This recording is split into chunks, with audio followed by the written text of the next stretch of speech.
It's Monday, June 17, 2024. I'm Albert Mohler, and this is The Briefing, a daily analysis of news and events from a Christian worldview.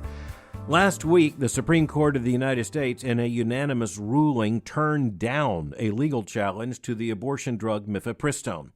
This is big news, and it was expected to be big news, and frankly, there are a lot of Supreme Court decisions that are yet due before the court ends its term in a matter of just days. But this particular case is one that had a lot of importance for the pro-life movement, and one number will tell you why. About 60%, it is estimated, of all abortions performed in the United States right now are done by the abortion pill, medication abortions as they are known.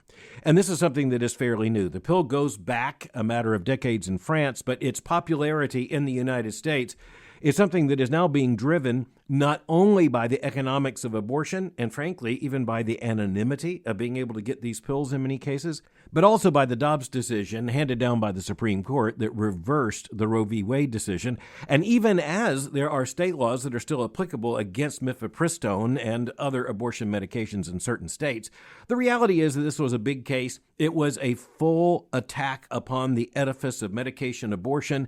It was a straightforward effort to try to end the use of mifepristone, one of two drugs used, by the way, in medication abortion, and to do so by arguing, for one thing, that the FDA had rushed the approval process.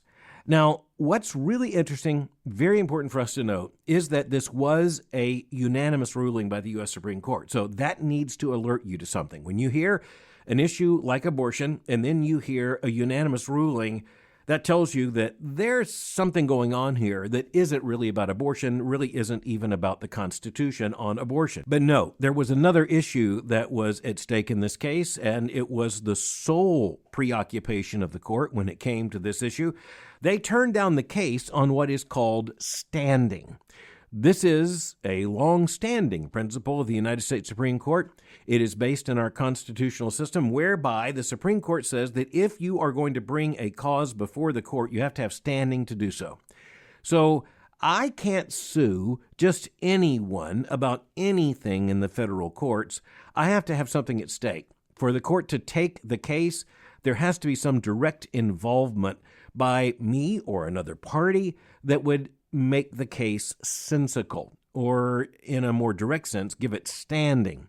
There has to be some claim that I either have been injured or that an injury may come to me. That was the claim made by a group of doctors in the case that came before the Supreme Court was presented over the drug mifepristone. Several doctors in Texas argued that their civil liberties would be endangered if they were in the position where, against their own consciences, they would have to apply mifepristone in terms of a medical setting and thus be complicit in abortion.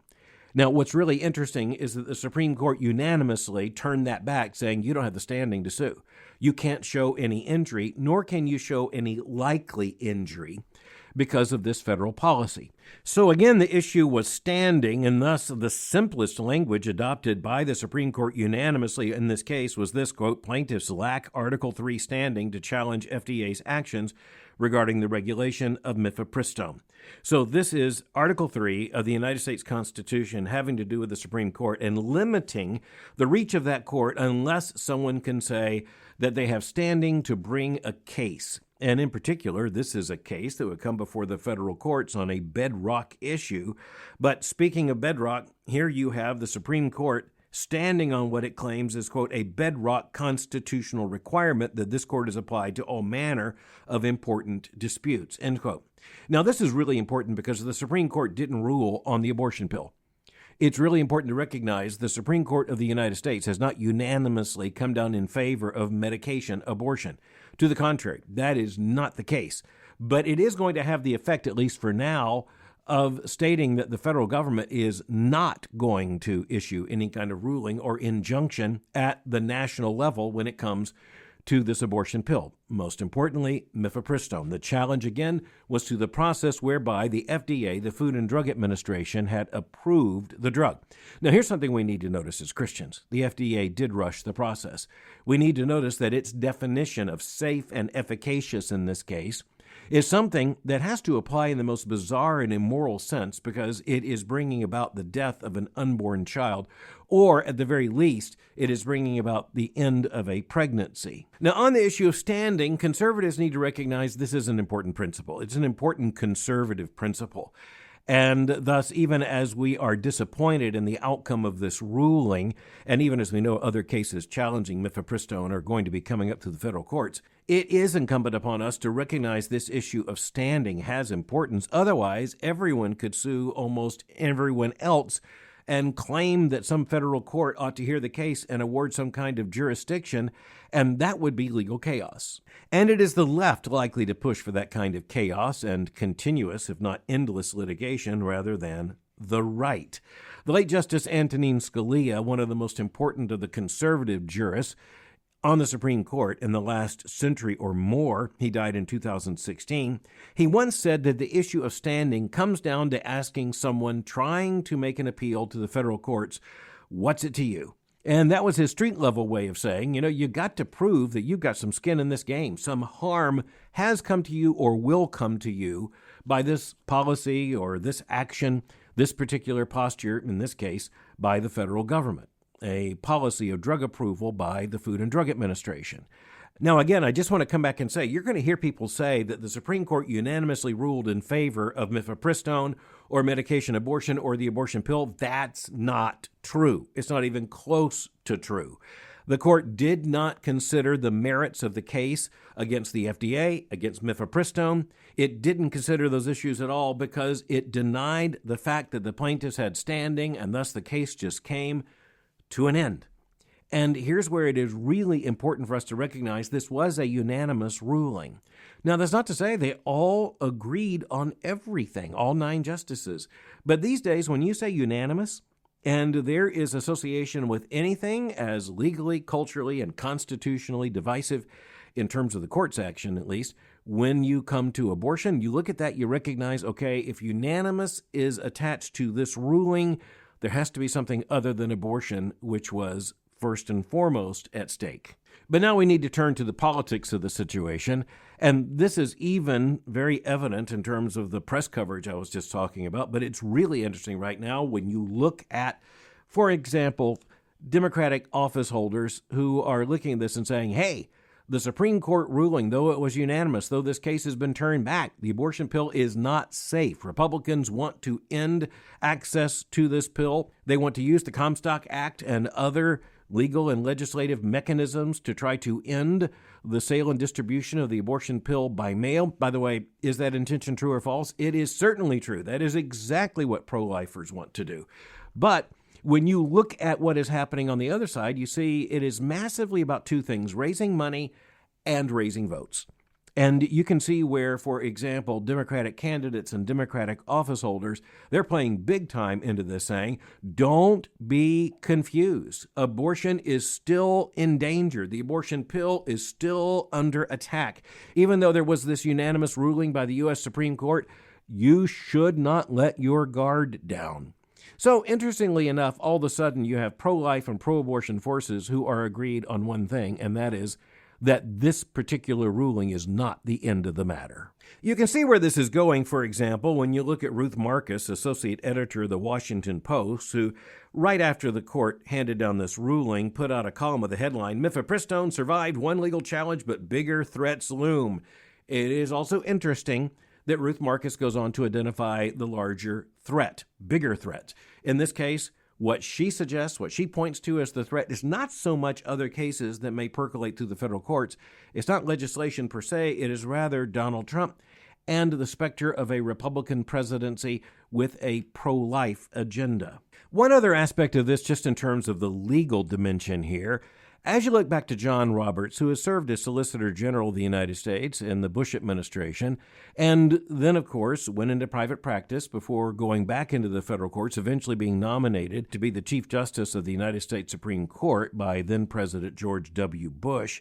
It is important to recognize that back in the year 1993, the current Chief Justice, who was then not in the federal courts, had written a major law review article that turned out to be very influential about the issue of standing. In that article, it goes back, as I say, more than 30 years now, The current Chief Justice wrote, quote, "It restricts the right of conservative public interest groups to challenge liberal agency action or inaction, just as it restricts the right of liberal public interest groups to challenge conservative agency action or inaction." And at least one person on the other side, you might say, of the constitutional interpretation aisle from the Chief Justice, I mentioned Walter Dellinger, who was a former acting U.S. Solicitor General, once said that the Chief Justice is at least consistent. In his confirmation hearings as Chief Justice, he spoke of the role of the federal judge, in this case, of course, applied to a Supreme Court justice or even the Chief Justice, as an umpire in a baseball game. He said the job of the umpire is to accurately call balls and strikes. Walter Dellinger went on to say, quote, "Before any judge begins calling balls and strikes, he must first make sure the batter at the plate is the actual player and not just a fan who ran on the field," end quote. But before leaving this issue, I just want to turn to the moral realization that we've been told that 60% of all current abortions are by medication means. They are by mifepristone in combination with another drug. We are now turning into a culture of chemical abortion. The culture of death is now hiding behind the label on a pill.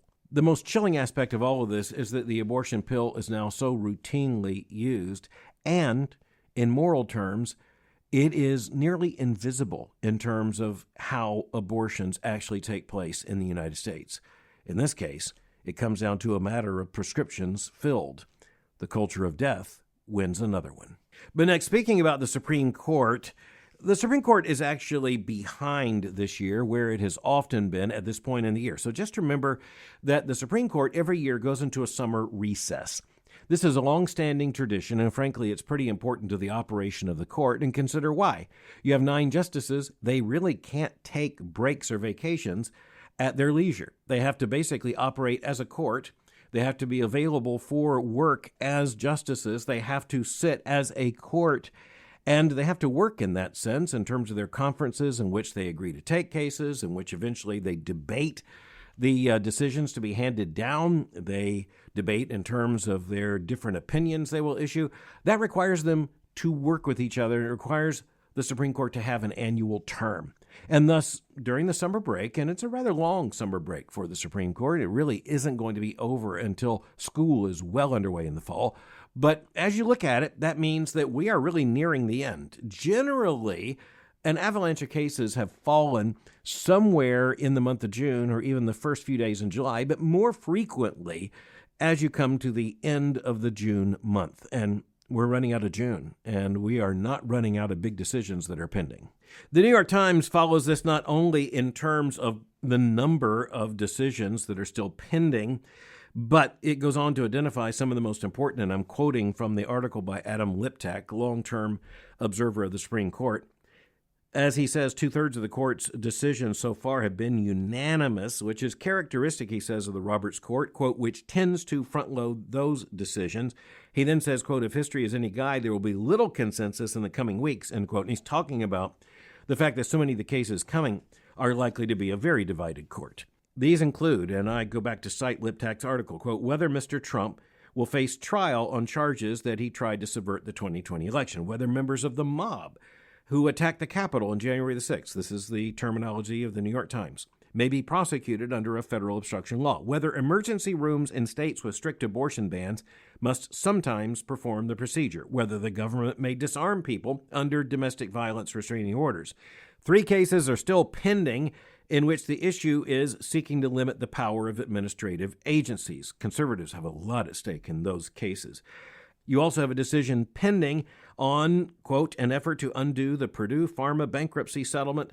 Interesting, because that's likely to have a lot of impact as a precedent. And then finally, quote, a challenge to a law said to make homelessness a crime, end quote. So all of those issues center in on very important social controversies, headline news, and they are likely to be divisive. And one of those reasons has to do with the volatility of so many of these moral and cultural issues. But the other issue has to do with how the Constitution is to be read. We are back to that major interpretive divide on the Supreme Court, between those who believe in what they call more or less a living constitution. The words don't change, but the meaning changes over time, and the conservatives who say, no, the words mean what the words mean. It's a matter of vocabulary and grammar, and if you're going to change the Constitution, do it honestly by amendment. You can't do it by declaring this to be an evolving document. So conservatives need to recognize there is a lot at stake here, and again, just to state the obvious, when it comes to this many cases, we're running out of June. It's going to be an interesting couple of weeks. But next, speaking of an interesting couple of weeks, we had several denominational meetings last week. One of them was the meeting of the Southern Baptist Convention. And last Thursday on the briefing, I talked about the resolution adopted by the Southern Baptist Convention expressing urgent moral concerns about the practice of IVF, or in vitro fertilization.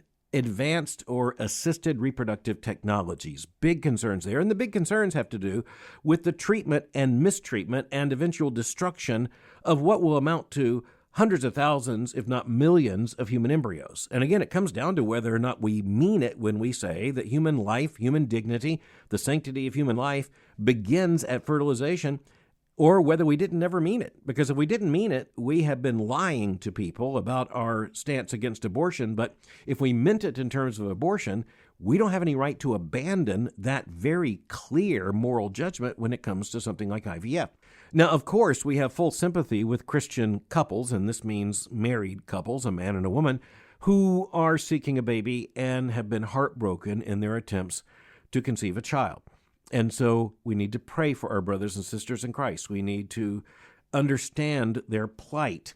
That doesn't mean, however, that even as every single child is to be welcomed without moral condition, not every context, not every moral act, not every technology that could bring a pregnancy about is morally justifiable. I think we all know that. You can't do just anything for the good of having a baby. And furthermore, when you take IVF, we're already talking about what are estimated to be over 1 million so-called excess human embryos. Just think about that for a moment. If we really do believe that life begins at fertilization, at conception, then when we talk about over 1 million frozen human embryos that are destined for destruction, we are talking about more than 1 million human beings who just happen to be right now in the embryonic stage of development. So again, we either believe that or we do not, and I think evangelicals believe it. I think that's why a clear majority of messengers to the Southern Baptist Convention last week adopted the resolution that expresses such deep moral reservations about IVF and says that Christians must apply any medical technology only in ways that are consistent with the full dignity and sacredness of human life at every stage of development. In other words, there can be no mistreatment of the embryo. But the reason I'm turning back to it today is because of two responses in the press. And the first of these was on the cable television network MSNBC. So you might say it's pretty predictable. MSNBC is the left or the far left in terms of American culture. It's hard to imagine there could be any kind of consistent pro-life voice on MSNBC at all. But we are talking about Joe Scarborough here, who had served as a Republican member of Congress and was identified with the pro-life movement. I think in retrospect, probably wrongly identified, but he did make some very clear pro-life votes when he was in Congress, but you wouldn't know that now. He is now very much a fixture on this liberal streaming television news network, and he is predictably pro-abortion. I didn't say pro-choice. He is basically pro-abortion. He's against restrictions on abortion, and he's gone on rants from time to time. I'm turning to his most recent rant, not just because it's directed at the Southern Baptist Convention, but because he makes an argument we simply have to confront. His argument is that the Christian church, for the better part of 2,000 years, was pro-abortion or at least pro-choice. He uses the term pro-choice. And so he goes on and says, if you're actually interested in looking at the history and if you're actually interested in the facts, you can trace it back. In his diatribe, he said, quote, well, I've talked about this before. From the birth of Christ through 1980, Southern Baptist Church, I think he meant to say just the church, was pro-choice. There's nothing revealed over those almost 2,000 years that made the Southern Baptist Church. Again, it's not the Southern Baptist Church, it's the Southern Baptist Convention. I go back to his quote, and other mainline Protestant church go pro-life. They did so for political reasons. Well, he's done this before. He goes off on these rants, but the fact is, he doesn't have a clue what he's talking about. And if this argument goes without correction and refutation, I think a lot of people are going to be confused. The Christian church didn't suddenly become pro-life in the 1980s as part of some conservative political plot. There were those who used the issue, of course, the way liberals used their issues in order to build a political coalition. But the fact that the Christian church, and by the way, the Southern Baptist Convention didn't exist until 1845, so don't go looking for it in Bethlehem. But the point is that when he says that, I can just state it generously, the Christian church has been pro-choice for 2,000 years, that is absolute nonsense. For one thing, it's nonsense in the scriptures. Secondly, it is nonsense when you look at evidence such as in the early church, where some of the earliest pastoral teaching, some of the earliest theological codes, a document known as the Didache, which was one of the most important teaching documents of the early church, made very clear that to be a Christian means you cannot have an abortion, you cannot participate in abortion. And this is something that comes up again and again in the history of the Christian church, where, by the way, there is such a doctrinal pronatalism, which is to say a pro-birth position, that abortion would be abhorrent. It would be nearly unspeakable, which is one of the reasons why the Christian church doesn't speak about it a lot until it has to. But, one of the interesting things about someone like Joe Scarborough is that they can make an erroneous argument, and they can just keep making it and making it and making it. And frankly, this is something that can happen at either end of our political spectrum. But the point is, on MSNBC, you just got to be pro-abortion, even if the arguments you make are non-historical, absolutely ridiculous, and by the way, very easily proved wrong.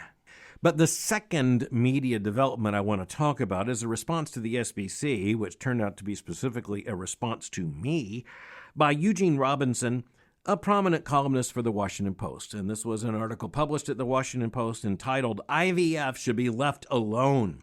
He takes on the SBC action, warning people on the left that it's further evidence that abortion rights, reproductive freedom is under attack. But then he goes directly at me, criticizing my defense of the IVF resolution and support for it from the beginning.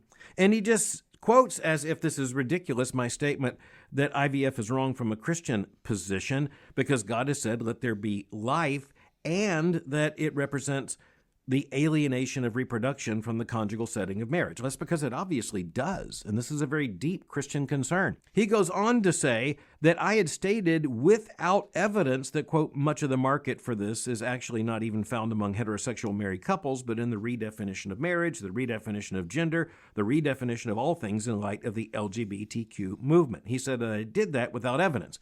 Well, the evidence is in his own newspaper. I'm not going to take the time to direct him to it, but you'll notice all the articles celebrating the fact that same-sex couples, single women, you go down the list, those identified with the LGBTQ movement, and over the weekend, even one identified as a transgender man, that's the term that is used, thinking about becoming pregnant by means of IVF. Yeah, you heard it here. All that is in his own newspaper and in other associated newspapers, media sources of the media elite. He knows it. He then goes on pointedly at the conclusion of his article, comes back to me. He says, Mohler speaks for a minority that believes all abortion from the moment of conception is murder, end quote. Well, that's exactly what I believe. He gets that right. But you'll notice that in his article, he supports a woman's right to abortion, and it is not clear that he believes there should be any limit on that.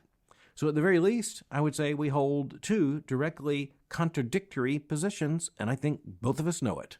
He also basically warns that those like me, or like the messengers to the Southern Baptist Convention who are urging action on this, are a threat to the very edifice of abortion. And I come to conclusion today by saying, I certainly hope so. We obviously have a lot of work to do, and frankly, on this issue, it's not just the challenge that we face in the larger culture. Let's be honest, we've got a lot of work to do about this issue when it comes to the local church, when it comes to many who consider themselves evangelical and in any other context consider themselves pro-life. But this is where we need to listen to ourselves very carefully. And we have been saying for years that life begins when those two cells come together and God says, let there be life. We either believe that or we don't. And if we do, it comes with all kinds of moral consequences. It is also incumbent upon Christians to understand what is at stake in this and what is always at stake in this, which is nothing less than the image of God and human dignity and the sacredness of human life. But let me give you another word of warning. If human life is not considered sacred when you can't yet see it, faster than you know, hauntingly fast, it will be denied when you see it with your own two eyes. Thanks for listening to The Briefing. For more information, go to my website at albertmohler.com. You can follow me on Twitter or X by going to twitter.com/Albert Mohler. For information on the Southern Baptist Theological Seminary, go to sbts.edu. For information on Boyce College, just go to boycecollege.com. I'll meet you again tomorrow for The Briefing.